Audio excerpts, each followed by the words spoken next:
सबसे पहले मैं शुरुआत करूंगी उद्योग से, क्योंकि हम सभी जानते हैं कि दिसंबर में राइजिंग राजस्थान होने जा रहा है और एक विकसित राजस्थान बनाने की ओर हमारा प्रदेश चल पड़ा है। और आज एक बहुत महत्वपूर्ण रिप्स 2024 को मंजूरी दी गई है। प्रदेश में नए निवेश को प्रोत्साहन देने के लिए कैसे हम नया इन्वेस्टमेंट लेके आ सकते हैं, ईज ऑफ डूइंग बिजनेस कैसे और अच्छी बना सकते हैं। हर प्रकार से कोई भी अपना अगर बिजनेस स्थापित करना चाहता है, इंडस्ट्री लगाना चाहता है राजस्थान में, संभावनाएं बहुत है। हमारे नेचुरल रिसोर्सेज की कोई कमी नहीं है, टूरिज्म में बहुत संभावनाएं हैं, मैन्युफैक्चरिंग में है, हमारे यहाँ एग्रीकल्चर भी बहुत बड़ी मात्रा में है। तो इन सब चीजों को कैसे आगे बढ़ाया जा सकता है, ज्यादा से ज्यादा इंडस्ट्रियल यूनिट्स को हम कैसे प्रोत्साहन दे सकते हैं कि वो राजस्थान में आए और अपनी इंडस्ट्री स्थापित करें। इसमें रोजगार को भी बहुत बढ़ावा मिलेगा। और रिप्स 2024 में एमएसएमई सेक्टर से लेकर नए उभरते हुए क्षेत्रों में निवेश को आकर्षित करने के लिए जरूरी प्रावधान किए गए। साथ ही ग्रीन ग्रोथ बहुत आवश्यक है, हमारे पर्यावरण का ध्यान रखना बहुत जरूरी। और हर प्रकार से रिप्स 2024 में स्टैंडर्ड सर्विसेज पैकेज के तहत जैसे इंसेंटिव दिए गए हैं, निवेश की न्यूनतम सीमा 50 करोड़ रुपए से घटाकर 25 करोड़ रुपए कर दी गई है। पर्यटन इकाइयों के लिए इसे और भी कम करते हुए 10 करोड़ रुपए किया गया है। जैसा कि मैंने कहा, टूरिज्म की बहुत संभावनाएं हमारे प्रदेश में, और इसमें इस रिप्स पॉलिसी में इस पे बहुत अच्छी तरह से ध्यान भी दिया गया है, फोकस भी किया गया है। ज्यादा से ज्यादा इन्वेस्टमेंट आए इस क्षेत्र में भी। नए उभरते हुए क्षेत्रों की सूची का विस्तार करते हुए इसमें एरो और स्पेस, रक्षा, ड्रोन, सेमीकंडक्टर्स, एग्रीटेक और वेस्ट जो वेस्ट रेजिड्यूशन होता है जैसे क्षेत्रों को शामिल किया गया है। हमारा वेस्ट मैनेजमेंट भी इसमें लिया गया है, कैसे उसका भी ध्यान रखा जाए, क्योंकि इंडस्ट्रियल वेस्ट बहुत होता है तो उसको भी ध्यान में रखना जरूरी है। 1 करोड़ रुपए से कम का एलिजिबल फिक्स कैपिटल इन्वेस्टमेंट करने वाली एमएसएमई को भी रिप्स के दायरे में लाया गया।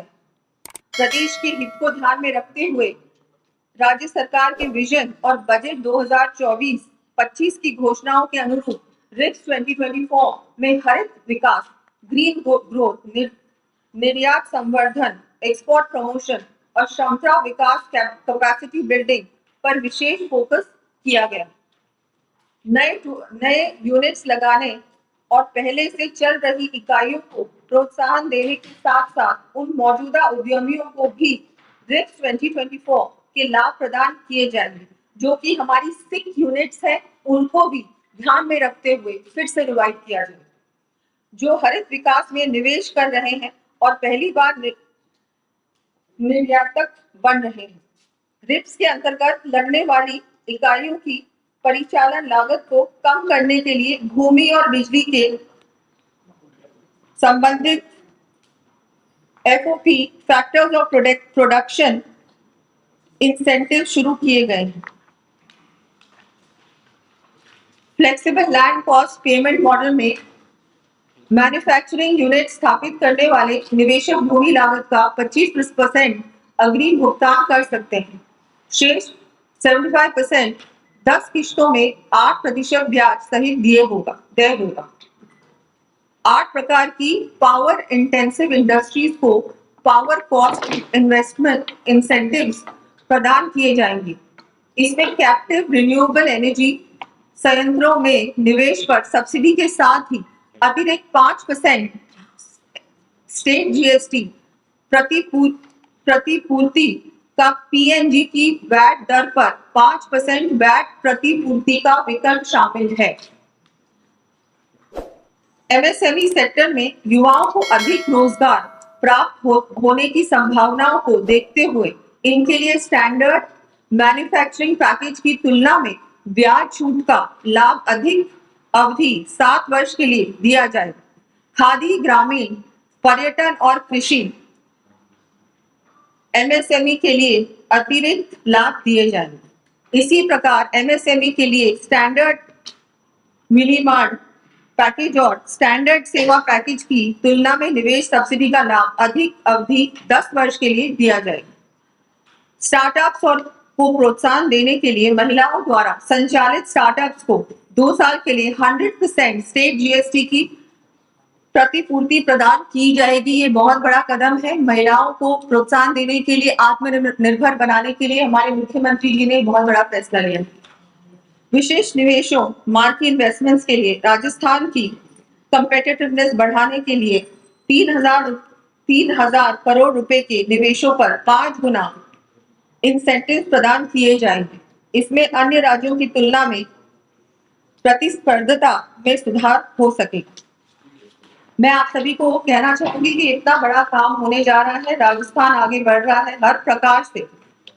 हमारा राजस्थान बहुत जल्दी अन्य राज्यों की तुलना में अब ऐसा स्टेट बनने वाला है जहां ज्यादा से ज्यादा इन्वेस्टमेंट होगा, रोजगार बढ़ेगा और हमारी इकोनॉमी भी बढ़ेगी। एक बहुत खुशखबरी मैं देना चाहूंगी सभी पत्रकार बंधुओं को। हमारी सरकार का स्पष्ट रूप से ये मानना है कि आमजन में जागरूकता लाने वाले हमारे पत्रकार की महती भूमिका होती है। दूर दराज में रहने वाले गरीब और वंचित वर्ग को सरकारी योजनाओं को, विकास कार्यक्रमों का लाभ मिल सके, इसके लिए आप सभी पत्रकार साथी निरंतर प्रयासरत रहते हैं। ऐसे में पत्रकार साथियों को और अधिक प्रोत्साहन देने के लिए बजट घोषणा 2024-25 के अनुरूप राजस्थान प्रेस प्रतिनिधि अक्रेडिटेशन नियम 1995 में संशोधन का निर्णय लिया गया है। इस संशोधन के द्वारा स्वतंत्र पत्रकार के एक्रेडिटेशन हेतु न्यूनतम आयु 50 वर्ष से घटाकर 45 वर्ष की जा रही है तथा न्यूनतम पत्रकारिता अनुभव 25 वर्ष से घटाकर 15 वर्ष किया जा रहा है। मैं आप सभी को इसके लिए बहुत बहुत बधाई देती हूँ। ये बहुत बड़ा काम है, बहुत आवश्यक था हमारे जर्नलिस्ट को, हमारे पत्रकार बंधुओं को आगे बढ़ाने के लिए। आपको हमारी सरकार कैसे और सपोर्ट कर सकती है, उसके लिए मैं हमारे माननीय मुख्यमंत्री जी ने आज कैबिनेट में और सभी कैबिनेट के हमारे मंत्रियों ने इसका फैसला लिया है और उसका बहुत बड़ा ये जो काम है। एक खुशखबरी आपके लिए भी है, जैसा अभी बताया गया। इसके अलावा कैबिनेट में आज ये माना गया कि प्रशासन और सरकार के लिए हमारे कर्मचारी सबसे महत्वपूर्ण कड़ी होती है। योजनाओं की क्रियान्विति, सरकार के निर्णयों की क्रियान्विति, आमजन और सरकार के बीच में सामंजस्य और आम जन को उसकी अपेक्षा और आशा के अनुसार रिजल्ट मिले, इसलिए हमारे कर्मचारियों को बहुत बड़ा रोल होता है। चाहे हमारे चतुर्थ श्रेणी कर्मचारी हो, विभिन्न विभागों में अलग अलग नाम से, कहीं ड्राइवर, कहीं वाहन चालक, कहीं और नाम से जाने जाने वाले हमारे कर्मचारी हो, हमारी स्थानीय निकायों में सफाई कर्मियों की भर्ती का विषय हो, और हमारे मंत्रालय कर्मचारी जो आपके आसपास देखने को मिलते हैं, इनसे संबंधित कुछ महत्वपूर्ण निर्णय लिए गए।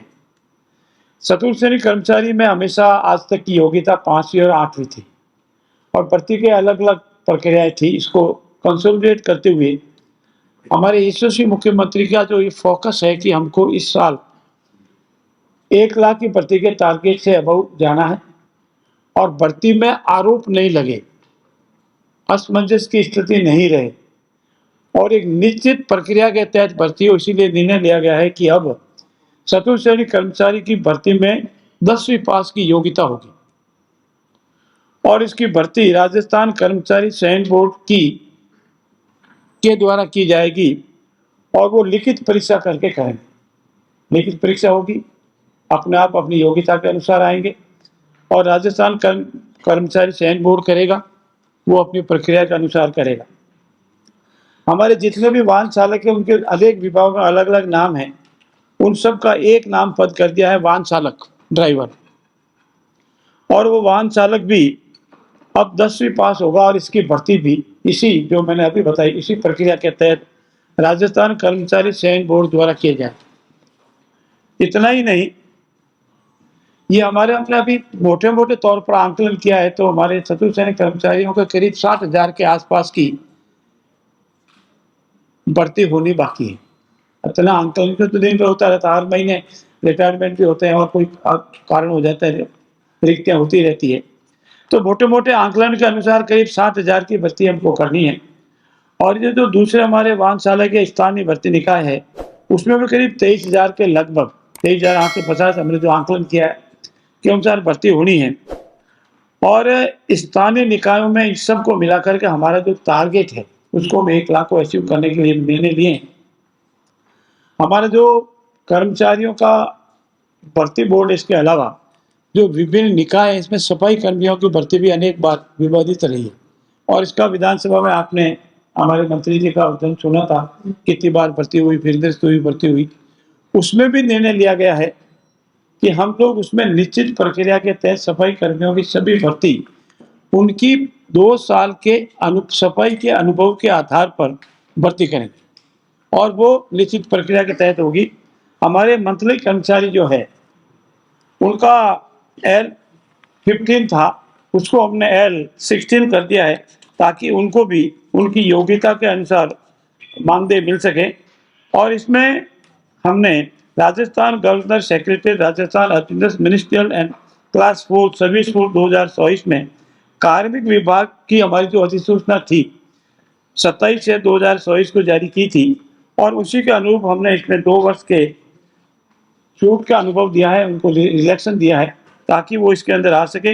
ये हमारे कर्मचारियों से संबंधित महत्वपूर्ण निर्णय थे। इसमें एक निर्णय हमारे पास और आया है, जो हमारे पंचायत राज के जो हमारे कर्मचारी हैं, ये अलग अलग विभागों में हुए, इसमें भी अलग अलग पद नाम थे। कई जगह पर हमारे पंचायत राज विभाग में सहायक प्रोग्राम अधिकारी था, लेखा अधिकारी था, लेखा सहायक था, समन्वय प्रशिक्षण था। इन सब का हमने एक पद नाम करके इसकी भर्ती की भी लिखित परीक्षा के माध्यम से राजस्थान कर्मचारी चयन बोर्ड द्वारा की जाएगी, इसको भी निश्चित किया है। इसमें आरोप प्रत्यारोप नहीं लगे और एक ही पदनाम के नियम से भर्ती की जाएगी। ये हमारे कर्मचारी कल्याण से हमारा मेन टारगेट है, हमारे यशस्वी मुख्यमंत्री का, कि हमारे कर्मचारियों का भी उतना ही, आम जन के साथ साथ कर्मचारी हमारे हैं और उनका भी कल्याण से संबंधित होना है। इसके अलावा सौर ऊर्जा हमारे लिए, जैसा मैंने पिछली बार भी 2-3 पीसी में आपसे निवेदन किया था, हमारे लिए महत्वपूर्ण है। हम बार बार ये प्रयास करते हैं कि जब तक हम सौर ऊर्जा में आत्मनिर्भर नहीं हो जाते, सौर ऊर्जा में जितनी हमारी रिक्वायरमेंट है उससे अधिक उत्पादन नहीं हो जाए, उससे हमेशा उद्योग हो, घरेलू उपभोक्ता हो या एग्रीकल्चर वाले हो, कृषि उपभोक्ता हो, घरेलू उपभोक्ता हो या उद्योग के उपभोक्ता हो, उनको निश्चित मात्रा में, जैसे घरेलू उपभोक्ताओं को 24 घंटे, कृषि उपभोक्ताओं को 6 से 8 घंटे और उद्योग उपभोक्ताओं को निश्चित अवधि तक बिजली मिले। इस संबंध में हमारे लिए राजस्थान में सौर ऊर्जा हमारे लिए सबसे अधिक पोटेंशियल है और सबसे अधिक हम उसका कर सकते हैं। विंड ऊर्जा भी है। इसके लिए हमने अभी तक करीब 10,418 हेक्टेयर भूमि विभिन्न कंपनियों को, जो हमारे प्रोजेक्ट आने वाले हैं, जो उद्यमी हैं जो सौर ऊर्जा के प्रोजेक्ट लगाएंगे, उनको आवंटित कर दिए। और हमारी अपेक्षा है कि 5,600 मेगावाट सौर ऊर्जा परियोजनाओं से, 108 मेगावाट विंड सोलर हाइब्रिड परियोजना से हमें बिजली उपलब्ध होगी। और ये बिजली अगर हमको उपलब्ध हो जाएगी तो इसमें क्रिस्टलाइज टेक्नोलॉजी पर आधारित 2000 मेगावाट, ये एक टेक्निकल है जिसका अंग्रेजी में क्रिस्टलाइन टेक्नोलॉजी पर आधारित होता है। 2000 मेगावाट सौर ऊर्जा हम लेंगे। इसका मेन हमको सूटेबल एरिया मिल रहा है जैसलमेर, वहाँ नासना में लगाना का तय किया है। और क्रिस्टलाइज टेक्नोलॉजी में ट्रैक्टर जो होता है, ट्रैक्टर का भी जो घूमता वाला है, उसमें भी 1500 मेगावाट की सौर ऊर्जा हमारे जैसलमेर में लगेगी। और 1100 मेगावाट का एक तो सोलर प्रोजेक्ट है। अब 100 मेगावाट का जो विंड सोलर प्रोजेक्ट है वो भी जैसलमेर के फलोदी में लगेगा। 1000 मेगावाट की सौर परियोजना जैसलमेर जिले के तहसील रामगढ़ में जो लग रही है, वो एक स्पेशल कैटेगरी में लगेगी, जिसका भूमि आवंटन का काम पूरा हो गया है। और इस तरह से विद्युत उत्पादन में हम आत्मनिर्भर बने, चाहे वो सौर उत्पादन हो, चाहे विंड उत्पादन हो, या जो हमारी प्रेजेंट में इकाइयां चल रही उनके माध्यम से हो। और इस तरह से हमारे पूरे एक फोकस है कि हम हमारे प्रदेश को विंड उत्पादन में, सौर उत्पादन में, या यूं शॉर्ट में कहूँ कि सौर उत्पादन में, बिजली उत्पादन में आत्मनिर्भर बने। इसके लिए बार बार हमने जमीन अलॉटमेंट का इश्यू आता है तो हम अलॉटमेंट करते हैं, उनको कानूनन जितनी फैसिलिटी हम दे सकते हैं उतनी फैसिलिटी देते हैं। उनसे हम ये एमओयू करते हैं, उसमें लिखते हैं कि आप टाइम पे अपना प्रोजेक्ट शुरू करोगे। और उसमें एक निर्णय हम ये भी करने जा रहे हैं कि ग्रीनरी खत्म नहीं हो, खेजड़ी हमारी बचे। वो हमारे राजस्थान की लाइफलाइन है खेजड़ी, और खेजड़ी कटने से अनेक लोगों को आपत्ति भी होती है, आपत्ति वाजिब भी है। ये भी तय किया जा रहा है, अभी निश्चित तय हो जाएगा कि हम जितने पेड़ काटने आवश्यक हो तो ही काटे, अदरवाइज खेजड़ी हो या कोई पेड़ हो हम नहीं काटें। ऐसी व्यवस्था करें। उन कंपनियों से भी हम ऐसी अपेक्षा करते हैं, उनको लिखित में अभी नई शर्त जोड़कर भी तय करेंगे कि वो पेड़ नहीं काटें। अगर पेड़ काटना बहुत जरूरी हो गया है तो उसके 10 गुना अधिक पेड़ लगावे, उनको सर्वाइव करें और ग्रीनरी बढ़ाएं। ये भी मोटे मोटे तौर पर निर्णय लिए गए हैं। इसके अलावा इसमें करीब 12,000 करोड़ रुपए का निवेश होने की पॉसिबिलिटी है। और लिग्नाइट आधारित हमारी जो परियोजना है उसको भी आगे बढ़ा रहे हैं। उसमें हमारा शेयर 74% है ताकि हम अपने कंट्रोल में रख सकें। और लिग्नाइट आधारित 3x25 मेगावाट लिग्नाइट तापी योजना है, उसमें भी 2,000 मेगावाट बिजली हमको मिलने की पॉसिबिलिटी है। और तीसरे जो हमारे संयुक्त उद्यमी है NTPC, जिससे आप पूरी तौर से परिचित हैं, और RVUN, जिससे भी आप पता है, जिसमें हमारी 50% शेयर है, 50% शेयर उनका, 50% हमारा है। और वो भी हमें 660 से लगाकर 800 मेगावाट अधिक ये बिजली देगी। और इस तरह से हम सब मिला दें तो ये थर्मल हमारा 2320 पहले से ही दे रहा है और ये हमारा खुद का है। और इस तरह से हम आज की तारीख में हम कोशिश करते हैं आने वाले 2025 तक राजस्थान बिजली उत्पादन में आत्मनिर्भर हो जाए, सभी उद्यमियों को उनकी आवश्यकता अनुसार बिजली मिले, हमारे काश्तकारों को दिन में 6 से 8 घंटे बिजली मिले, हमारे घरेलू उपभोक्ताओं को पूरी तरह से 24 घंटे बिना इंटरफेरेंस के, बिना किसी कटकटाव के, बिना इंटरफेरेंस के बिजली मिले। ये मोटे मोटे तौर पर आज हमने तय किए हैं, जो मुख्यमंत्री जी की अध्यक्षता हमारे कैबिनेट मीटिंग में हुए हैं। मेरा आप सबसे अनुरोध है कि आइए हम सब मिलकर एक समृद्ध और विकसित राजस्थान के भागीदार बने। ये हमारा प्रदेश है, हम सब के गौरव का प्रदेश है, और हम सब मिलकर के हमारे यशस्वी मुख्यमंत्री जी का जो सपना है कि हमारा प्रदेश एक समृद्ध और विकसित प्रदेश अन्य अग्रणी राज्यों से भी आगे जावे, और यशस्वी प्रधानमंत्री जी का सपना है अमृतकाल में हमारा देश एक विकसित और समृद्ध देश बने, उसमें राजस्थान समृद्ध और प्रदेश विकसित बनेगा, तभी बनेगा। आप सबका बहुत बहुत धन्यवाद।